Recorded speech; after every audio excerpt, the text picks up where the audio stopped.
నేను ఇప్పుడు చెప్పబోయేది ఎటువంటి జ్ఞానం అంటే అన్ని జ్ఞానముల కంటే మహోన్నతమైనటువంటిది. ప్రపంచంలో చాలా జ్ఞానాలు ఉన్నాయి, కానీ వాటన్నిటికంటే చాలా గొప్పది అంటాడు. దాని యొక్క మహిమను ముందుగా చెప్పాడండి. పరం భూయ భూయ ఐఎమ్ టెలింగ్ యూ అగైన్. తిరిగి నేను చెప్తున్నాను, ఇదివరకు అనేక విషయాలు మీకు చెప్పినాను, ఐఎమ్ రిపీటింగ్ దెమ్ అంటాడు. పరం భూయ ప్రవక్ష్యామి జ్ఞానానాం జ్ఞానముత్తమం. అన్ని జ్ఞానముల్లో ఇది ఉత్తమమైంది. ఎందుకు చెప్పండి, కారణం చెప్పంటారా? ఏ జ్ఞానమైనా మళ్ళా పుట్టాల్సిందేనండి, మళ్ళా శరీరం ధరించాల్సిందే. కానీ ఈ ఆధ్యాత్మిక జ్ఞానం యొక్క స్వరూపం ఏమిటంటే అమర విద్య. అమర విద్య మళ్ళా జీవుడు ఈ సంసార కూపంలో పడటం, పుట్టడం, చావటం ఇదంతా ఉండదండి. ఆ కర్మ, ఆ కట్టెలన్నీ కూడా దగ్ధం అయిపోతాయి ఈ ఆత్మజ్ఞానం చేత. సర్వం కర్మాఖిలం పార్థ జ్ఞానే పరిసమాప్యతే.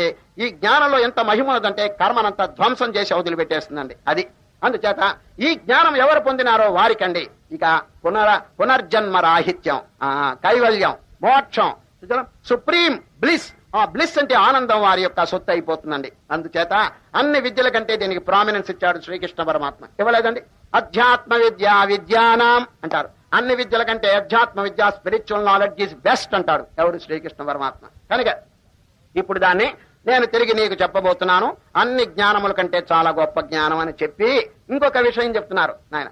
ఇదం జ్ఞానముపాశ్రిత్య మమ సాధర్మ్యమాగత. అర్జున, ఈ జ్ఞానం గనక, నేను చెప్పబోయేటువంటి ఆత్మజ్ఞానం గనక మీరు బాగా వింటే దీనివల్ల వచ్చే దీని ప్రభావం ఏమిటంటే మమ సాధర్మ్యమాగత. నాతో సాధర్మ్యం అంటే ఐక్యం, సమానమైనటువంటి ధర్మం. నాతో అంటే ఏమిటి? నాతో అంటే కృష్ణుడు ఎవరు? సచ్చిదానంద స్వరూపుడు. సచ్చిదానంద స్వరూపుడుగా వీరు అయిపోతారండి. మమ సాధర్మ్యమాగత. సమానమైనటువంటి ధర్మం కలిగినటువంటి వస్తువులండి. నూనె వేరు, నీళ్లు వేరు. నీళ్లలో కనుక నీళ్లు పోస్తే కలిసిపోతున్నది, నీళ్లలో నూనె పోస్తే మాత్రం కలవటం లేదండి. కారణం ఏమిటంటే సమాన ధర్మం కాదు, ఇది పరధర్మం. అది ఇప్పుడు శ్రీకృష్ణ పరమాత్మ చెప్తున్నా, అర్జున నేను చెప్పినటువంటి జ్ఞానం గనక అవలంబిస్తే ఎవరు ఆచరణలో పెడుతున్నారో వారికండి పరమాత్మతో ఐక్యం అయిపోయేటువంటి ఆ స్వభావం వస్తుందంటాడు. మమ సాధర్మ్యమాగత. నాలో ఐక్యం అయిపోతారు అంటే ఏమిటి? కైవల్యం, మోక్షం వారికి లభిస్తుంది అని చెప్పి అర్థం అండి. రెండు వస్తువులు కలవటానికి దానికి రెండు వస్తువులు కలవాలంటే రెండు ఒకే ధర్మం కలిగి ఉండాలండి. పతంజలి మహర్షిని మీరు పేరు విన్నారు కదండి. ఎవరు? రాజయోగమునకు ఆయన వారు అథారిటీ అండి. పతంజలి చక్కని రాజయోగం. దాంట్లో ఏం రాశారు తెలిసిన? What is salvation? మోక్షం అనగా ఏమి అనే ప్రశ్న వేసుకుని ఎంత చక్కగా చెప్పారు తెలిసిన? సత్వ పురుషయో శుద్ధి సామ్యే కైవల్యం అన్నాడు. కైవల్యం అంటే మోక్షం అనగా సత్వ పురుషయో. సత్వ అంటే మనస్సు అండి, పురుష అంటే భగవంతుడు. మనస్సు భగవంతుడు ఒకే రకంగా ఉంటే ఇద్దరు, భగవంతుడేమో పవిత్రుడు, మనస్సు అపవిత్రం, కాబట్టి మోక్షం రాదనమాట.